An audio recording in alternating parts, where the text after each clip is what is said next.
Yes. Aunt Jennifer's Tigers, written by Adrian Rich. Now let's start. What are tigers? What can we calculate or what can we indicate the tigers to be? Aunt Jennifer's tigers they are. What can these tigers be? Pets, toys,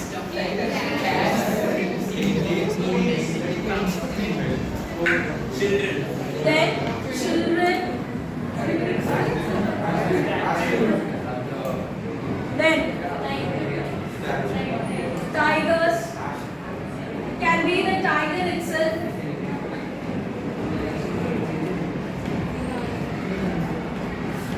So yes, now we will just narrow down our choices to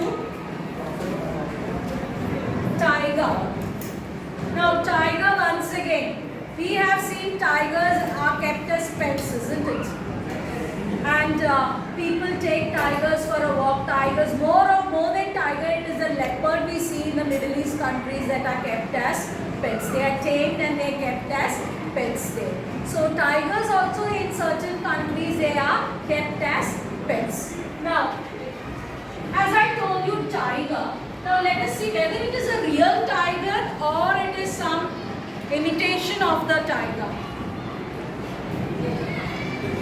Do you think somebody can have real tiger? Can all afford to have a real tiger as pets?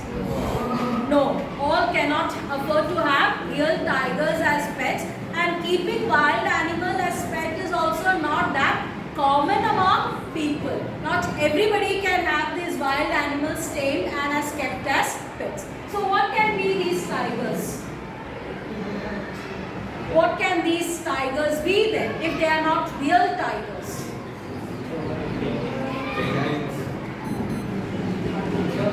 They can be toys. They can be paintings. They can be sculpture. Okay, they can be sculpture. Anything it can be, painting, or it can be a toy, or it can be a sculptured statue, it can be. So again, once again, we will just narrow down into painting. Now painting is very common art. Let us focus on a feminine form of art. Can you just narrow down your guesses to the feminine form of art? Embroidery.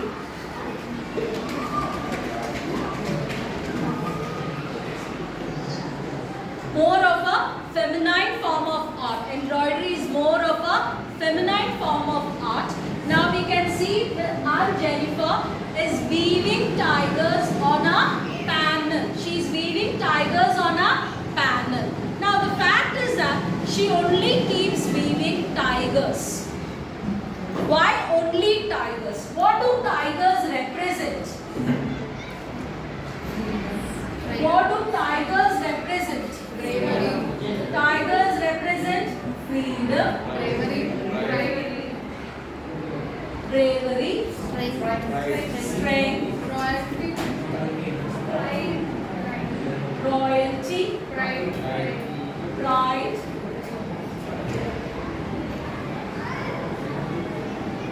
Isn't it?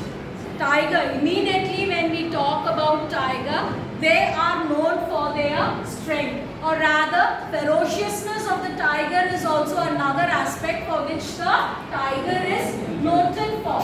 We can tell the ferociousness of the tiger.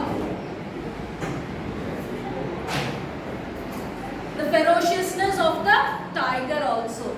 Now why do you think she keeps weaving tigers which are symbol of ferociousness, freedom, bravery, strength, royalty and pride? Why does she keep weaving only the tigers?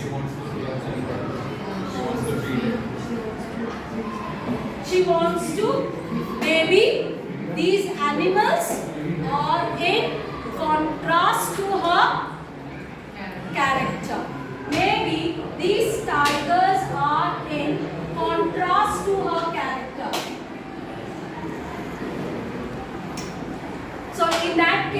what do you think Aunt Jennifer to be then? If she's not free, if she's not brave, if she's not strong, what do you think Aunt Jennifer to be? You can tell she is meek. She is shy, more of shyness. Meek.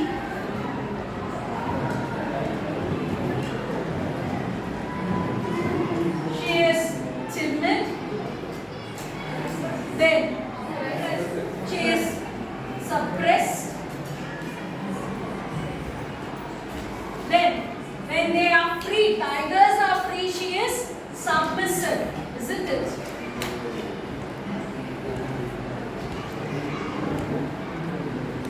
She is submissive.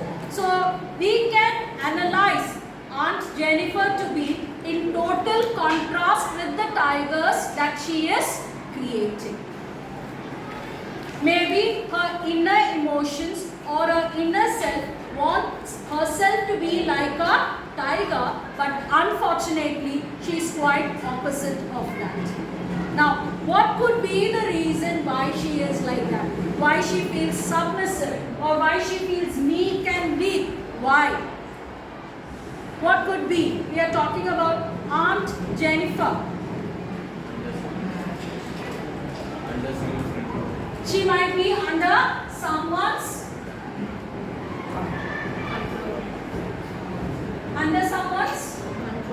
control.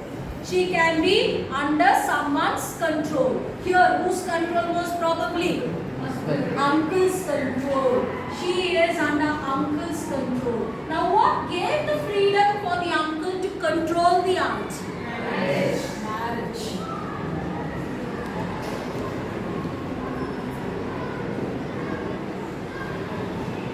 Just through the institution of marriage, the uncle has full control over aunt. Now the fact is, if you see, most of the women in the society, I would not tell all the women, at least 10 to 20% of the women in the society are burdened due to this so-called institution of marriage. They are subjected to assault. You can tell both physical and mental assault, you can tell. And you can see that they have to struggle. Some of them are brave enough to actually come out of that particular assault or to live a life of freedom. You can see some of them getting divorced and coming out. But certain people who do not have the courage to go against or stand up such an oppressive or an abusive relationship, they just become very submissive. They just accept it as their fate and just live long. After a point when they cannot tolerate any further, what do? They just give up their life. An easy way of surrender. They do not fight at all. So you can see very clearly, she is submissive. She bears up all the assault of the uncle upon her, and the fact is that she is quiet. And because she cannot express herself against the uncle, against her husband, what does she do with her repressed emotions? She keeps growing or she keeps creating tigers. So tigers are actually the representation of her repressed emotions, you can tell. Now just let us get back to the author, the poet Adrienne Rich, a poet who talks about women being assaulted, a poet who talks about women being submissive and how it affects a woman's life, a poet who vocalizes for women. Which genre of writing can we call it as? Feminist. So you can tell Adrienne Rich is a feminist writer here. So on the whole, if we are to sum up the poem, we can tell Aunt Jennifer's Tiger vocalizes about women empowerment and women's freedom. And it also gives a highlight into the fact how sometimes marriage as an institution is not successful for all women. How sometimes some literally they are burdened with the constraints of married life, and how sometimes women have no identity of their own and how they live as a shadow of their husbands. They don't have any identity on their own. So that is what the whole poem Aunt Jennifer's Tigers discusses about. Clear? Okay.